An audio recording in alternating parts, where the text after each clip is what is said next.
اب آئی یہ کہ رمضان کا پاکستان کے ساتھ کیا تعلق ہے؟ کوئی تعلق ہے یا نہیں؟ تو تعلق کیا ہے؟ پاکستان بھی نازل ہوا ہے اسی ماہ مبارک میں اور اسی شب قدر میں، اسی لیلہ مبارکہ۔ اتفاقی تو نہیں ہے بات، اس کائنات میں کوئی شے اتفاقی ہوتی نہیں، اللہ کے اذن سے، اللہ کی پلاننگ سے، اللہ کے فیصلے سے۔ تو یہ معاملہ بھی آپ کے نہ سمجھیے ذرا، تو جو بھی ہوا ہے وہ اذن رب سے، حکمت رب کے تحت۔ فیہا یفرق کل امر حکیم، اس کے حوالے سے سمجھیے آپ ذرا، میں نے تجزیہ کیا ہے۔ پہلے تو یہ سمجھیے کہ یہ نزول کا لفظ میں نے غلط استعمال کیا، شاید سوچ رہے ہو آپ نزول پاکستان کہاں سے نازل ہو گیا؟ تو زمین کے اندر پہلے سے تھا، وہ زمین میں کوئی نئی حدیں بن گئی ہیں، نزول کیسے ہوگی؟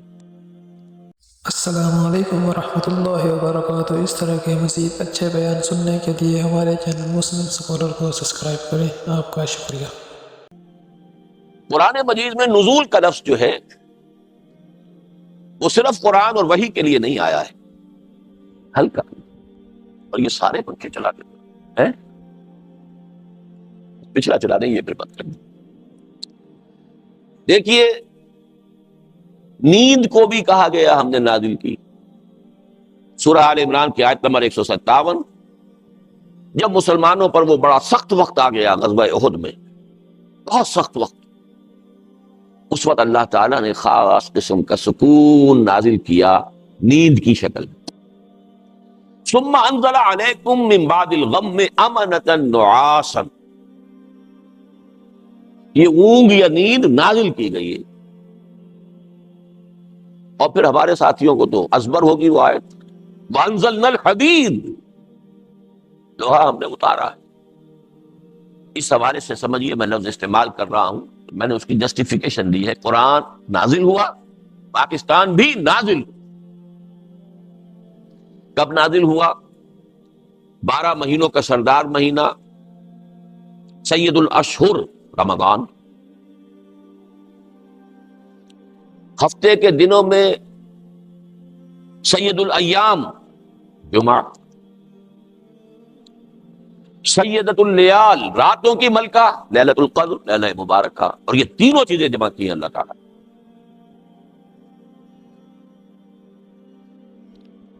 جمعۃ الوداع تھا جس کی شب وہ تھی 27، یہ بھی قران الصادین کوئی ہر سال تو نہیں ہوتا، جمعۃ الوداع تو گزر چکا، یا آج ہے، اور شب قدر جو ہے 27ویں اگر ہے تو گزر چکی، لازم نہیں ہے کہ وہ 27ویں شب اور جمعے کا دن یہ ٹیلی کر جائے، لیکن یہ کہ قیام پاکستان میں ماہ مبارک رمضان، سید الاشہر، سید الایام جمعہ، اور جمعہ بھی جمعۃ الوداع، اور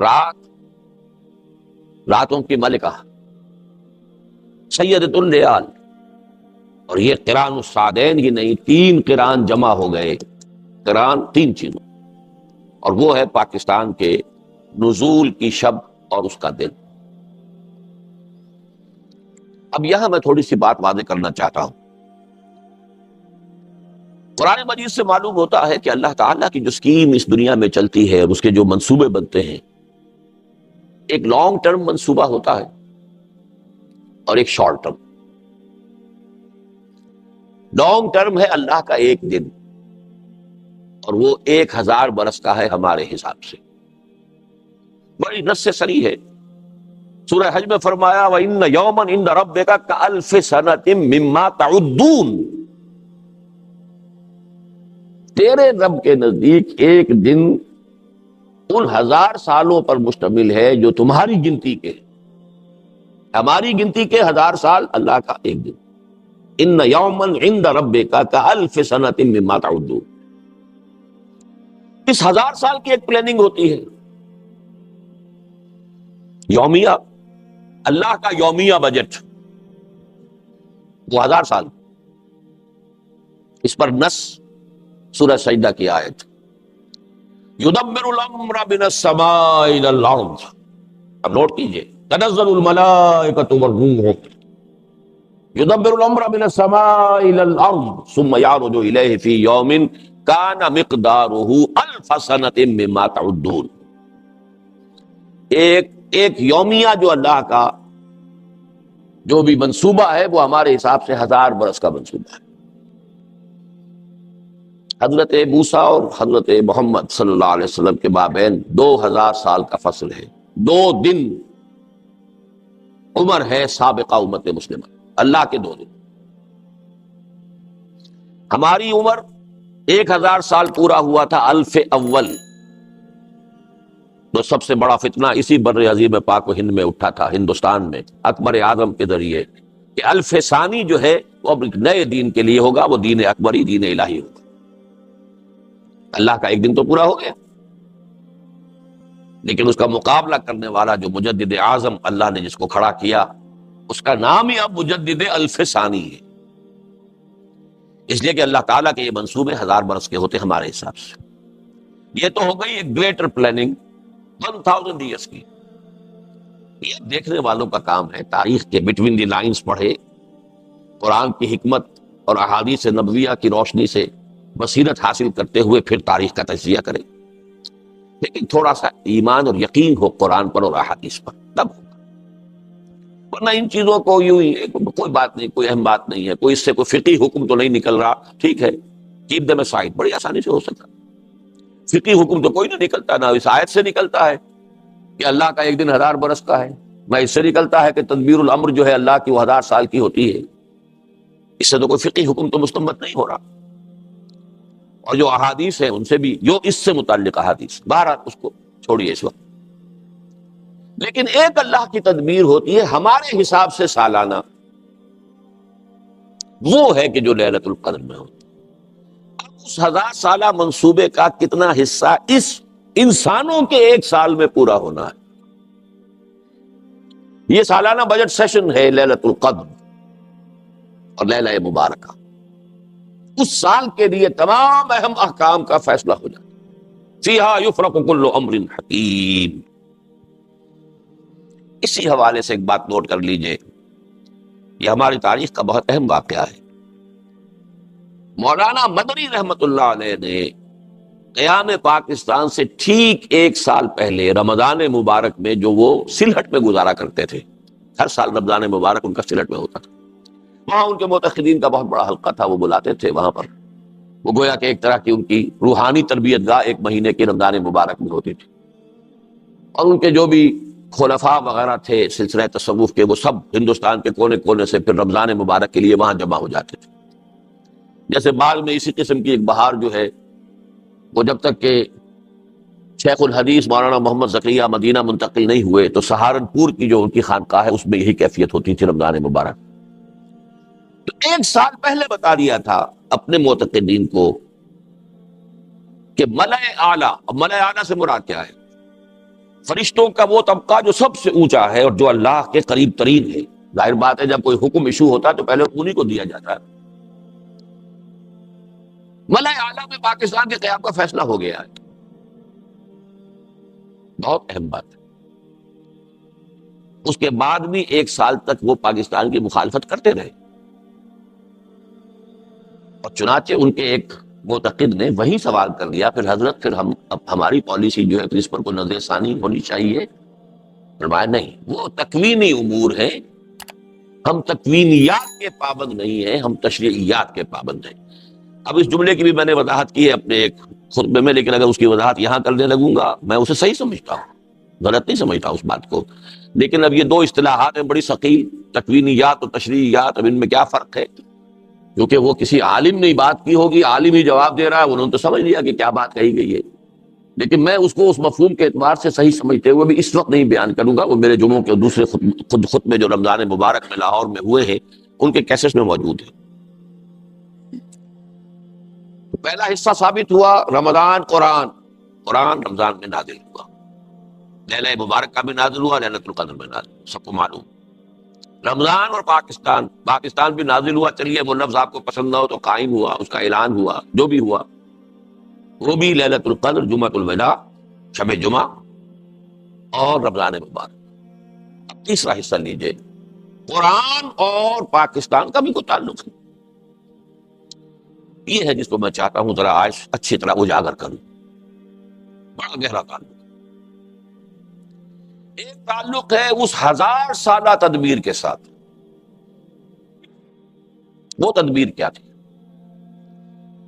قرآن مجید کے جو دور نبوی اور دور صحابہ میں اہم ترین شے تھا صحابہ کرام کے نزدیک، رفتہ رفتہ وہ امت مسلمہ کے ذہن سے، شعور سے پس منظر میں چلا گیا. زیادہ توجہات احادیث پر ہوئی، اس لیے کہ احادیث سے احکام زیادہ نکلتے ہیں. قرآن میں تو نماز قائم کرو، یہ فرض کیجئے کہ 20 جگہ آ گیا ہو یا 70 جگہ آ گیا ہو، کیسے قائم کرو یہ تو قرآن میں نہیں ہے، یہ تو پھر حدیث سے ہے. تو سارا زور تو اب ہوا نا کہ حدیث کو سمجھو، اور حدیث سے آگے آ گئی فقہ. اسلامی حکومت قائم ہو گئی ہے تو اب فقہ سب سے اہم شے ہے، مقدمات کے فیصلے کرنے ہیں، معاملات طے کرنے ہیں. تو کچھ تو فطری اسباب تھے جس سے قرآن پس منظر میں چلا گیا. حدیث آگے، فقہ آگے، ہوتے ہوتے فقہ ہی فقہ رہ گئی. یہ تو حدیث بھی بہت عرصے کے بعد زندہ ہوئی ہے، اس سے تعلق جو ہے بہت عرصے کے بعد قائم ہوا، ورنہ فقہ ہی فقہ. کچھ اسباب اور بھی تھے. قرآن کی تعلیمات کے بعض پہلو اصحاب اقتدار کو پسند نہیں تھے. باقاعدہ بھی کوشش ہوئی کہ اس کو پیچھے ہی رکھا جائے، بس پڑھ لیا کرو، ثواب حاصل کر لیا کرو، پڑھ کر سمجھنے لگو گے تو ہماری شامت آ جائے گی. جیسے حضرت ابو ہریرہ نے کہا تھا رضی اللہ تعالی عنہ، اور ابھی تو یہ دور جو ہے صحابہ کا دور چل رہا ہے. ابو ہریرہ صحابی ہیں لیکن حکومت تو بنو امیہ کی ہے نا. اب وہ خلافت راشدہ تو ختم ہو گئی نا. اس حکومت میں تو حادثہ فاجعہ کربلا کا بھی ہو چکا ہے، واقعہ حرہ ہو چکا ہے. مدینے کی جان اور عصمتیں حلال کر دی گئی 3 دن کے لیے، جس طرح چاہو لوٹو. لوٹنے والے بھی مسلمان تھے، کلمہ گو تھے. مدینے کے اندر بغاوت کے جراثیم ہیں، کچل دو. جو کچھ ایسٹ پاکستان میں مسلمان فوج نے کیا تھا، جو کچھ کشمیر میں ہندو فوج کر رہی ہے، وہ اس وقت مسلمانوں نے، نام نہاد مسلمانوں نے مدینے کے رہنے والوں کے ساتھ. اب ان حالات میں قرآن کی اصل تعلیم کھول کر تو اپنی گردن ہی کٹوانی ہوگی نا. لہذا بخاری کی روایت ہے حضرت ابو ہریرہ کی کہ مجھے میرے حبیب سے، محمد الرسول اللہ سے علم کے 2 برتن ملے ہیں. ایک برتن میں سے تو میں خوب بانٹ رہا ہوں، تقسیم کر رہا ہوں. طہارت کے مسائل، وضو کے مسائل، نماز کے مسائل، روزے کے مسائل، حج کے مسائل، عمرے کے مسائل. اس سے کسی حکومت کو اندیشہ نہیں، خطرہ نہیں، خوب بیان کرو. لیکن ایک دوسرا برتن جو ہے اس کا منہ بھی کھول دوں تو یہ گردن اڑا دی جائے گی. انہوں نے الفاظ بھی نہیں کہے، بس اشارہ کیا تو یہ ہو جائے گا. کیوں؟ حکمران کیسے ہونے چاہیے، مسلمانوں کے قائدین کیسے ہونے چاہیے، ان کی صفات کیا ہونی چاہیے، بیت المال کی کیا حرمت ہے، کیا اسے ذاتی عیاشیوں پہ صرف کیا جا سکتا ہے. یہ باتیں اگر ہم نے بیان کرنی شروع کر دی، ذرا بیان کیجئے تو سعودی عرب میں بیان کریں گے تو گردن اڑ جائے گی. تو آج بھی ہمارے سامنے نگاہ موجود ہے، نگاہوں کے سامنے. تو قرآن کچھ تو خود بخود پیچھے اور کچھ پیچھے کر دیا گیا. اب وقت کا مجھے احساس ہے، ورنہ میں واقعہ آپ کو سناتا. یہاں تک ہوا ہے شاہ جہان کے دربار میں عیسائیوں کا اور مسلمان علماء، درباری علماء کا مناظرہ ہوا، پادریوں کا. اب ظاہر بات ہے کہ جو درباری عالم ہے وہ کوئی عام آدمی تو نہیں ہے، وہ تو رفتہ رفتہ ترقی کر کے بہت بڑی مشکل سے کوئی دربار میں پہنچتا تھا. کوئی خیرہ غیرہ رتھو خیرہ کوئی ابھی جس نے پاس کیا سند لیے وہ تو نہیں پہنچ جائے. ان چوٹی کے علماء کا حال یہ تھا ہندوستان میں کہ ایک پادری نے ایک آیت قرآن کی پڑھی اور اس سے کوئی دلیل جو ہے قائم کرنی چاہیے اپنے حق میں. تمام علماء نے کہا یہ قرآن میں نہیں ہے آیت، یہ نہیں ہے، تو جھوٹ بول رہے ہیں. انہوں نے کہا منگاؤ قرآن. قرآن کھول کر دکھایا، دیکھو یہ آیت ہے. یہ واقعات ہیں، بڑے تلخ واقعات. بہرحال یہ سمجھ لیجئے کہ قرآن حکیم سے امت کا جو بعد ہو گیا تقریباً 1000 سال میں، کہ یہاں تک نوبت پہنچ گئی، نوبت بہیں جا رسید. قرآن تو کام میں آتا ہے، فرنٹیئر میل کی سپیڈ سے قرآن پڑھو. اجی وہاں تو 20 منٹ میں تراویح ہو جاتی ہے، وہاں چلو بھاگ کر. یہ قرآن کے ساتھ حشر ہے جو ہم کر رہے ہیں. تو اس حوالے سے لیکن اب وہ دوسرے 1000 سال میں اس امت مسلمہ کا قرآن سے تجدید، تعلق کی تجدید کا عمل شروع ہوا ہے ہندوستان۔ شاہ ولی اللہ دہلوی، میری پوری کتاب اس موضوع پر موجود ہے، دعوت رجوع الی القرآن، رجوع الی القرآن، قرآن کی طرف رجوع کرنے کا عمل کب شروع ہوا، کیسے شروع ہوا، کیسے قرآن پس منظر میں گیا، وہ سارا فنومینا میں نے دعوت رجوع الی القرآن کا منظر اور پس منظر، دلائل اور حقائق اور شواہد کے ساتھ اس کتاب میں بیان کیا۔ اس کا عمل شروع ہوا کب؟ شاہ ولی اللہ سے، ہندوستان میں۔ اس وقت تک قرآن مجید کا اردو میں تو کیا ترجمہ ہونا تھا، فارسی میں بھی نہیں تھا، فارسی کورٹ لینگویج تھی۔ شاہ ولی اللہ پہلا شخص ہے جس نے فارسی میں ترجمہ کیا، اور علماء ان کے خلاف اتنی زبردست شورش کر کے کھڑے ہو گئے، گویا کہ کفر کیا انہوں نے، ترجمہ کرتا ہے قرآن کا۔ سرحد سے پٹھان منگوا لیے گئے تھے قتل کرنے کے لیے، مسجد فتح پوری کے باہر کھڑے ہوئے تھے کہ جب نکلے گا یہ ولی اللہ سے قتل کر دیں گے۔ لیکن ہوا یہ ہے کہ جب وہ نکلے ہیں تو کچھ ایسی ہیبت ان پر طاری ہوئی ہے، ہیبت حق استعین اللہ کی طرف سے، وہ ٹھٹر کے رہ گئے، کسی نے حملہ نہیں کیا، بچ گئے۔ یہ حالت، فارسی میں ترجمہ کیا، ان کے 2 بیٹوں نے اردو میں ترجمہ کیا، ان کے ایک بیٹے نے پہلی اردو میں تفسیر لکھی، شاہ عبد العزیز دہلوی سب سے بڑے بیٹے تفسیر لکھ رہے، تفسیر عزیزی۔ شاہ عبد القادر نے اردو میں ترجمہ کیا، با محاورہ اردو۔ شاہ رفیع الدین نے اردو میں ترجمہ کیا، لفظی اردو۔ یہ عمل یہاں سے شروع ہوا بہت زوردار انداز میں۔ اس کے بعد آگے ذرا اس بات کو پھر میں آگے چلا، اب میں تفصیل میں نہیں جا سکتا ان چیزوں کی بھی۔ آغاز میں نے بتا دیا شاہ ولی اللہ اور خانوادہ ولی اللہ ہی، ان کا خاندان، اس سے ہندوستان میں قرآن کی طرف رجوع، اس کی ایک تحریک شروع ہوئی۔ وہ ہے 18ویں صدی کے آدمی، 1702 کی پیدائش ہے اور 1762 یا 63 کا انتقال ہے۔ جو جنگ تھی تیسری، پانی پت کی تیسری جنگ، اس کے بعد انتقال ہوا ہے۔ اور وہ جنگ ہوئی بھی تھی کہ انہوں نے بلایا تھا احمد شاہ ابدالی کو کہ مرہٹہ طوفان جو اس وقت ہندوستان میں ہے، ہندوستان میں کوئی مسلمان ایسا نہیں ہے طاقتور، کوئی راجا یا نواب یا کوئی اور عسکری قوت ایسی نہیں ہے کہ جو اب ان مرہٹوں کا مقابلہ کر سکے، تمہیں آنا چاہیے۔ تب وہ آیا تھا، پانی پت کی تیسری جنگ۔ لیکن جو دعوت رجوع القرآن کا سلسلہ شروع ہوا ہے، اس میں پھر 19ویں صدی میں کیا کام ہوا، اب میں اس تفصیل میں نہیں جا سکتا، جسے شوق ہے میری کتاب پڑھے۔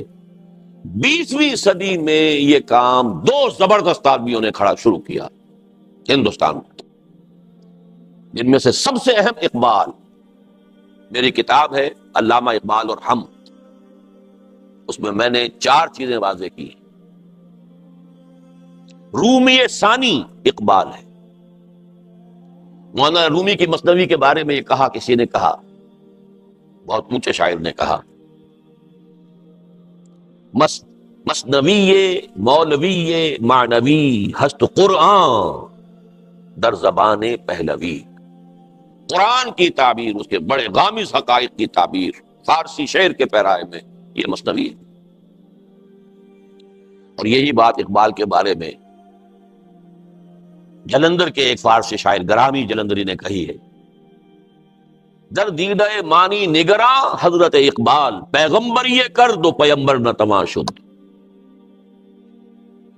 جو لوگ حقائق سے واقف ہیں ان کی نگاہوں میں تو اقبال کا مقام یہ ہے کہ اس نے پیغمبری کی ہے، بھائی مانا کہ قرآن کی، اب پیغمبر اس معنی میں تو کوئی نہیں آئے گا، لیکن یہ کہ پیغمبر نہ تواں گفت کہا نہیں جا سکتا انہیں پیغمبر، لیکن جو کام پیغمبروں کا ہے یا مجددین کا ہے وہ انہوں نے کیا ہے۔ بہرحال میرے نزدیک عظمت قرآن کا سب سے بڑا نشان اس صدی میں، اس دور میں اقبال ہے۔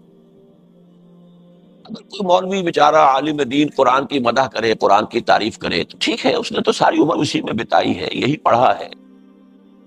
لیکن جس نے کہ کالج میں تعلیم حاصل کی، مشن سکول میں پہلے تعلیم حاصل کی، پھر مشن کالج میں کی، پھر گورنمنٹ کالج لاہور میں کی، پھر وہ گیا ہے انگلینڈ گیا ہے، پھر جرمنی گیا ہے، مشرق اور مغرب کے فلسفے کھنگال کر، اور اب قرآن کی عظمت کا اقرار کر رہا ہے، تو زمین و آسمان کا فرق ہو گیا۔ نہ کہیں جہاں میں اما ملی جو اما ملی تو کہاں ملی میرے جرم خادہ خراب کو تیرے عفو بندہ نواز میں۔ اس کا کلیم یہ ہے کہ میرے سارے فکر کا منبع اور سرچشمہ قرآن۔ حضور مناجات بحضور رحمت للعالمین حضور کے سے ایک گزارش کرتے ہوئے یہاں تک کہا ہے، گر دلم آئی نئے بے جوہر است ور بحرفم غیر قرآن مزمر است پردہ ناموس فکرم چاک کن ای خیاباں راز فکرم پاک۔ اے نبی، اگر میرا دل جو ہے آئینہ بے جوہر ہے، ایسا شیشہ ہے جس کے اندر چمک دمک ہے ہی نہیں، اور اگر میرے کلام میں اور میرے پیغام میں قرآن کے سوا کوئی شے آ گئی ہے تو میرے فکر کے ناموس کا پردہ چاک کر دیجیے۔ گویا کہ میں پھر ایک کانٹا ہوں اس شاہراہ پر، اس گلشن میں، اس کو پاک کر دیجئے، اس کانٹے کو نکال کر پھینک دیجئے، یہاں تک کہ روز محشر خار و رسوا کن مرا بے نصیب از بوسہ پاکن مرا۔ اگر ایسا ہے محشر میں، میدان حشر میں مجھے ذلیل و رسوا کیجیے گا اور اپنے قدم بوسی سے محروم کر دیجیے۔ رومی ثانی سب سے بڑا داعی قرآن اس صدی کا اقبال ہے۔ گر تمہیں خواہی مسلمان زیستن نیست ممکن جز قرآن زیست۔ اور یہ قرآن ہے کیا؟ ہاں کتاب زندہ قرآن حکیم، حکمت او لا یزال است و قدیم، حرف اورا ریب نے، حرف اورا ریب نے، تعویل نے، آیت شرمندہ تعویل نے، چو بجا در رفت جہاں دیگر شود، جہاں چو دیگر شد جہاں دیگر شود۔ مجھے تو کہیں نہیں ملا، 65واں عمر مکمل، سال مکمل ہو رہا میری عمر کا، مجھے کہیں اور عظمت قرآن کا یہ بیان نہیں ملا، کہیں نہیں ملا۔ اگرچہ داعی قرآن کی حیثیت سے اس صدی کے آغاز میں ابوالکلام آزاد کا نام بھی لیتا ہوں، اس میں کوئی شک نہیں۔ انہوں نے نثر کی کیفیت میں قرآن کی عظمت کا بھی بیان کیا ہے، لیکن اقبال کے آس پاس پہ نہیں پہنچا۔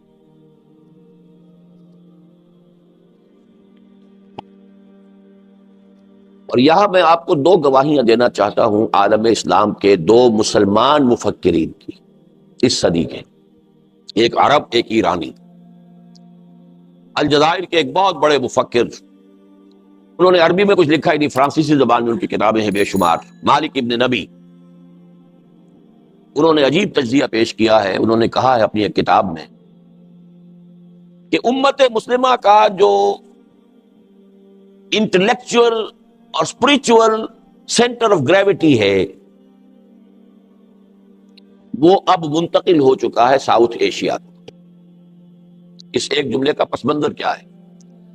دیکھیے، قرآن عرب میں نازل ہوا، حضور عرب میں تھے، وہاں سے ہی سارا بات جو ہے نکلی ہے، لیکن یہ ہے کہ جس کو کہتے ہیں علمی اور ثقافتی، وہ مرکز سب سے پہلے جو بنا ہے وہ بغداد کا علاقہ تھا، دور بنو عباس میں، سائنس، فلسفہ، فکر۔ اسی زمانے میں تو آخر فقہ مرتب ہوئی ہیں، اسی زمانے میں تفسیریں لکھی گئی ہیں، اسی زمانے میں احادیث جمع ہوئی ہیں، تو مذہبی، علمی اور ویسے فکری، ثقافتی اور روحانی شیخ عبد القادر جیلانی کہاں کے تھے؟ یہ مرکز رہا ہے تقریباً 700 برس تک، بغداد مرکز، اور وہ علاقہ جو ہے وہ گویا کہ علاقے کی حیثیت سے۔ پھر یہ سینٹر شفٹ ہوا ہے مغرب میں، اسپین اور یہ المغرب جسے کہتے ہیں، الجزائر، تونس، موراکو، موریتانیہ۔ اور یہ اسی الجزائر کا شخص کہہ رہا ہے کہ اب یہ مرکز جو ہے یہ منتقل ہو گیا جنوبی ایشیا، جنوبی ایشیا ہندوستان کو کہتے ہیں۔ اب جو اسپرچول اور intellectual centre of gravity of the Muslim ummah is in the Indian sub continent.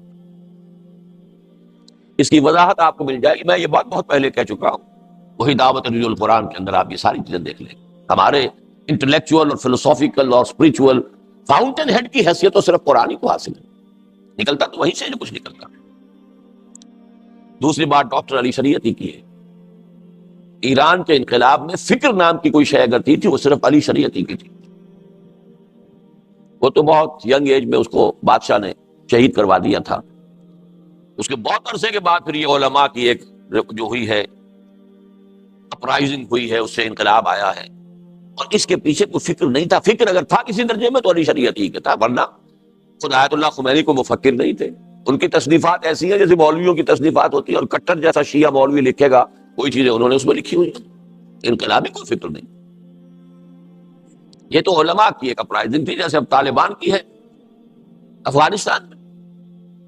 کٹر حنفی قدامت پسند علماء ہیں، اس کا بھی تذکرہ بعد میں آئے گا. لیکن انٹلیکچوئل اور روحانی، دیکھیے ایک عجیب بات ذہن میں آئی ہے. آپ سارا تصوف، وہ جو مروجہ تصوف ہے، اس مروجہ تصوف میں کیا صحیح ہے کیا غلط ہے، یہ میری ایک تقریر تھی جو اب شائع ہونی شروع ہو گئی ہے. پہلی قسط میثاق میں آ گئی ہے تازہ، اور اس کا بھی شان ورود یہ ہے کہ میں نے ایک تقریر کی تھی 2 کیسٹس پر مشتمل، جس میں میں نے مروجہ تصوف پر جو حصے اس کے غلط ہیں اس کی تنقید کی تھی، جو صحیح ہیں ان کی تائید کی تھی. ایک حلقہ ہے وہ تنظیم الاخوان، مولانا محمد اکرم اعوان صاحب ان کے مرشد ہیں، اور بہت سے ان کے جو ہیں وہ مرید ہیں. تو الریاض سعودی عرب کا جو کیپٹل ہے، وہاں جو الاخوان کے لوگ تھے انہوں نے میرے اس کیسٹ میں سے تنقیدی حصے نکال دیے، تعریفی حصے جمع کر کے میرے نام سے میرا کیسٹ چلا دیا. آج کی روحانیت یہ ہے جو خیانت بھی کرتی ہے، چوری بھی کرتی ہے، سرقہ بھی ہے. جب انہیں کہا گیا، انہوں نے کہا آپ چاہے اسے چوری سمجھ لیں چاہے کچھ اور سمجھ لیں، ہم تو کریں گے. اکرم اعوان صاحب کو لکھا گیا، ان کی طرف جواب نہیں آیا. اب ہم نے یہ کیا ہے مجبوراً کہ وہ پوری تقریر شائع کر رہے ہیں، جو کچھ انہوں نے بھی کیسٹ میں رہنے دیا ہے وہ بھی، اور جو تھا وہ بھی، اور جو انہوں نے کاٹ دیا اس کو ذرا بولڈ کیا ہے تاکہ لوگوں کو معلوم ہو جائے کہ کیا کیا اس میں سے انہوں نے نکالا ہے. بہرحال جو بھی مروجہ تصوف ہے، اس وقت میں اس تفصیل میں نہیں جا رہا. وہ پہلی قسط اس کی شاید 3 میں مکمل ہو سکے گا بات، کیونکہ 2 قسطوں پر مشتمل میری تقریر تھی وہ، لیکن اس کا پہلا آ گیا ہے تازہ میثاق میں. لیکن مروجہ تصوف میں ایک بات آپ کو نظر آئے گی، سارا ہندوستان میں تصوف باہر سے آیا. کہاں سے چلے آ رہے ہیں؟ شیخ علی حجویری کہاں سے چلے آ رہے ہیں؟ معین الدین چشتی کہاں سے آ رہے ہیں؟ لیکن الف ثانی میں الٹی گنگا بہی، سلسلہ نقشبندیہ مجددہ یہاں سے چل کر اور پورے عالم اسلام میں، عالم عرب میں تو نہیں گیا ہے، افغانستان، پورا ترکستان، ترکی تک، پوری بیلٹ، اسی میں تھے امام شامل، اسی میں ہے یہ چچنیا کے مجاہدین. اس لیے کہ یہ تصوف جو ہے یہ بہرحال جتنے بھی چیزیں مروج ہیں ان میں اقرب الی الکتاب والسنہ، اگرچہ اب وہ بھی بہت گڑبڑ ہو چکی ہے. اس کی جو ایک ریلائسنس ہو رہی ہے، امریکہ میں ایک حلقہ بنا ہے نقشبندیہ کا، وہ بہت غلط رخ پر جا رہے ہیں. وہ تو یہ ہے کہ زاغوں کے تصرف میں عقابوں کے نشیمن. لیکن یہ آپ کو معلوم ہونا چاہیے کہ الف ثانی میں ایک سلسلہ تصوف روحانیت کا بھی ہندوستان سے نکل کر پھیلا ہے باہر. پہلے وہ آ رہا تھا باہر سے ہندوستان کی طرف. اسی طرح فکر، اقبال مفکر اعظم مصری، ہندوستان کا، پاکستان میں دفن، لاہور میں دفن. یہ جو اقبال نے قرآن مجید کی خدمت کی یا اس کی للکار مسلمانوں کی دی، اس قدر پیارے الفاظ ہیں. صاحب قرآن و بے ذوق طلب، العجب ثم العجب ثم العجب.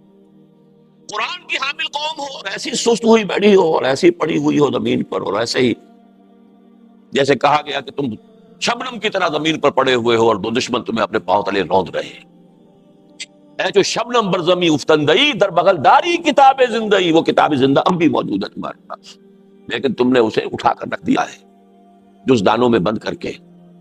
پڑھتے ہو تو حصول ثواب اور ایصال ثواب اللہ اللہ خیر بایا تشترا کار جزی نیست کہ از یاسین او آسام امیری. عالم نزا کی سختیوں کو ہلکا کرنے کے لیے یاسین سنا دو بس.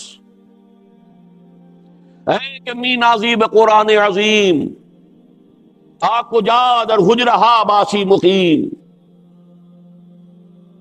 اے قرآن کی حامل قوم، کب تک حجروں کے اندر بیٹھے رہو گے؟ در جہاں اسرار دیرا فاش کن، نقطۂ شر مبینہ فاش کن. پوری دنیا میں دین کے اسرار کو عام کرو، اور دین متین اور شر متین کے جو اصل نکات ہیں، جو اصل حقیقت ہے، جس کی بنا پر یہ رحمت للعالمین اللہ حضور کی رحمت للعالمین کا سب سے بڑا مظہر ہے، اسے عام کرو، نکل کر خانقاہوں سے ادا کر رسم شبگیری۔ یہ ساری للکاریں آپ نے سنی، کسی اور کے ہاں سنی؟ قرآن کے حوالے سے کہہ رہا ہوں، باقی کسی اور حوالے سے کوئی قومی مسئلہ ہے، کوئی سیاسی مسئلہ ہے، پاکستان کا مطلب کیا، لا الہ الا اللہ، یہ چیزیں اور ہیں۔ قرآن کو مرکز بنا کر، محور بنا کر، جو حضور کی دعوت اور تحریک کا مرکز و محور تھا، یتلو علیہم آیاتہ ویزکیہم ویعلمہم الکتاب والحکمہ، یہ بیسک میتھوڈالوجی تھی جو قرآن کے گرد گھوم رہی ہے، اس کی طرف دعوت دینے والا اقبال۔ اب اسی کو میں آگے لا رہا ہوں۔ وہی عمل ہے جو علامہ اقبال کے ایک ادنا اور ناچیز عقیدت مند بھی کہہ لیجئے، خوشچین بھی کہہ لیجئے، میں اپنا مقام اس سے زیادہ نہیں سمجھتا، اللہ نے اس کو توفیق دی۔ عوامی درس قرآن سن 65 سے جو میں نے شروع کیا ہے اپنا مشن لاہور میں، 2 تقریریں مسلمانوں پر قرآن مجید کے حقوق کے نام سے، ایک تحریر اسلام کی نشر ثانیہ کرنے کا اصل کام کے عنوان سے، سن 67 یہاں سے کام شروع ہوا ہے۔ عوامی درس قرآن، نہ کسی فرقے سے تعلق، نہ سیاست سے تعلق، قرآن کا درس، اور 500 ہی نہیں، 700 آدمی جمع ہوتا رہا مسجد شہداء لاہور۔ ایک مرتبہ ایک کتاب تقسیم کی گئی تھی، تب گنتی ہو گئی کہ 700 نسخے لگے ہیں۔ پھر یہ کہ مرکزی انجمن خدام القرآن اور پھر اس کی شاخیں، انجمن خدام القرآن سندھ، انجمن خدام القرآن پنجاب، انجمن خدام القرآن فیصل آباد، انجمن خدام القرآن کوئٹہ، انجمن خدام القرآن پشاور، انجمن خدام القرآن اسلام آباد، society of the servants of Quran Chicago, society of the servants of Quran Toronto, بنتے رہے۔ پھر ان کے بطن سے اکیڈمیوں کا وجود ہوا، قرآن اکیڈمی لاہور، قرآن اکیڈمی کراچی، قرآن اکیڈمی ملتان، چوتھی جو ہے فیصل آباد میں بننے والی ہے۔ اس سے آگے قرآن کالج لاہور میں، قرآن کالج یہاں۔ یہ سب کیا ہے؟ یہ کسی تدبیر کا حصہ ہے۔ توفیق تو اللہ بندوں کو دیتا ہے، اپنی تدبیر امر بندوں کے ذریعے سے کراتا ہے۔ پوری تدبیر امر تو وہ ہے جو ہو رہی ہے، اور اس کی جو موسٹ ریسنٹ شکل ہے جو 15 سال سے تقریباً شروع کی، کوئی شخص یقین نہیں کر سکتا تھا کہ لوگ تراویح کے لیے 5 6 گھنٹے بھی جا سکتے۔ جب میں نے شروع کیا ہے تو ایک ہلہ گلہ ہو گیا، کچھ کم ہمت لوگوں نے اس کا مذاق اڑایا، کچھ نے کہا یہ بدعت ہے، کچھ نے کہا یہ ہے، اور کچھ میں بھی نہیں سمجھتا تھا کہ اتنے لوگ۔ اور آج پاکستان میں کم سے کم 50 مقامات پر اس کی فہرست بھی دے دی گئی ہے نصاب میں، بالمشافہ بھی، جیسے کہ یہاں ہو رہا ہے رات کو دورہ ترجمہ قرآن۔ انجینئر ہے وہ، مولوی کی تعلیم حاصل کر کے تو نہیں آئے، اللہ کے فضل و کرم سے کم 50 ایسے نوجوان تیار ہو چکے۔ یہ بات معمولی نہیں ہے، اس کو پس منظر میں رکھیے۔ اس کے جو میں نے حدیث سنائی آپ کو، ان اللہ یرفع بہذا الکتاب اقواما ویضع بہ آخرین، اللہ اسی قرآن کی بدولت قوموں کو اٹھائے گا اور اسی قرآن کو چھوڑنے کے باعث ذلیل و خوار کر دے گا۔ اس کے راوی حضرت عمر ہے رضی اللہ تعالیٰ، فقہائے صحابہ میں سے ہے، کبار صحابہ میں سے، امت کی صرف ایک شخصیت سے نیچے ہیں، ابو بکر کے بعد نمبر 2۔ اس کی روایت ہے کہ حضور نے فرمایا ان اللہ یرفع بہذا الکتاب اقواما ویضع بہ آخرین۔ یہ جو قرآن کا ہمہمہ ہے، بلبلہ ہے، یہ جو جوش و خروش ہے، یہ جو ہو رہا ہے درس قرآن، یہاں تاج محل میں جب ہوتا رہا ہے 2-2.5 ہزار آدمی ایک وقت کے اندر، جو میں نے جا کر دیا تھا درس ابو ظبی میں، اس کے شکار وہ بیٹھے ہوئے کونے میں سید نسیم الدین صاحب، انہوں نے وہ منظر دیکھا ہے، اور بھی بہت سے لوگوں نے دیکھا ہوگا۔ 7 دن جو درس ہوا ہے وہاں پر، جو درس جا کر دے کر آیا ہوں حیدرآباد دکن میں، کم سے کم 15,000 آدمی، 10,000 مرد، 5,000 برقع پوش عورتیں ہوتی تھی مسجد مکہ میں، مکہ مسجد حیدرآباد دکن، پوری دنیا میں لے کر پھرا، دشت میں کوہ میں لے کر تیرا پیغام پھرے، شکاگو میں تربیت گاہ ہو رہی ہے، پورے قرآن مجید کا دورہ ترجمہ قرآن ہو رہا ہے، اگرچہ آدھا کر سکا تھا، پورا نہیں ہو سکا تھا، باقی جو ہے آدھا کرنے کے لیے گیا تھا، لیکن صحت نے جواب دے دیا، میں واپس آنے پہ مجبور ہو گیا، وہ ایک علیحدہ مسئلہ ہے، میں اس میں کوئی وقت ضائع نہیں کرنا چاہتا۔ تو یہ جو ہے قرآن مجید کا کام، اور جن دو آدمیوں کا میں نے نام لیا تھا جن کو داعی قرآن کی حیثیت سے اللہ نے کھڑا کیا، ان دونوں نے ایک ایک اٹیمپٹ کی اور دونوں اٹیمپٹس ناکام ہو گئی۔ اللہ نے وہ اٹیمپٹ جو ہے پوری کروانا میری تقدیر میں لکھا ہوا تھا، تقدیر تو اس کی ہے۔ علامہ اقبال نے بنوایا دارالاسلام، ایک ایسا ادارہ جس میں گریجویٹس کو رکھا جائے اور انہیں قرآن پڑھایا جائے، اور ان کا گمان یہ تھا، شاید غلط ہو، کہ ہندوستان میں کوئی ایسا عالم دین اس وقت موجود نہیں ہے جو ان انگریز، اور وہ انگریز اس زمانے کے انگریزی تعلیم یافتہ گریجویٹس، اس آج کا گریجویٹ نہیں جس کو اس وقت تو میٹرک یا مڈل کے برابر کا ہوتا، آج کا گریجویٹ کوئی حیثیت ہی نہیں تھی۔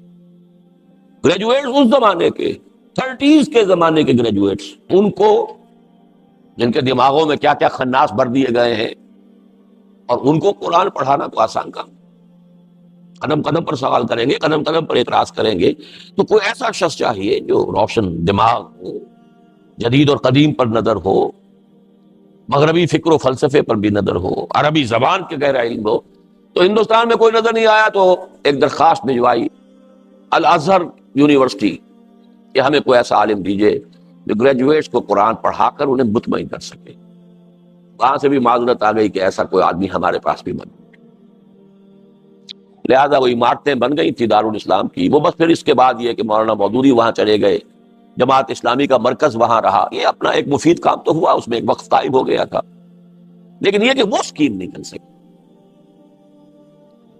اسی اسکیم کو ابوالکلام آزاد نے شروع کیا تھا ان سے بہت پہلے، کلکتہ میں دارالارشاد، قرآن کے مبلغین اور داعی پیدا کیے جائیں جو قرآن کو پوری طرح سمجھ چکے ہوں اور پھر اس کو پہنچائیں۔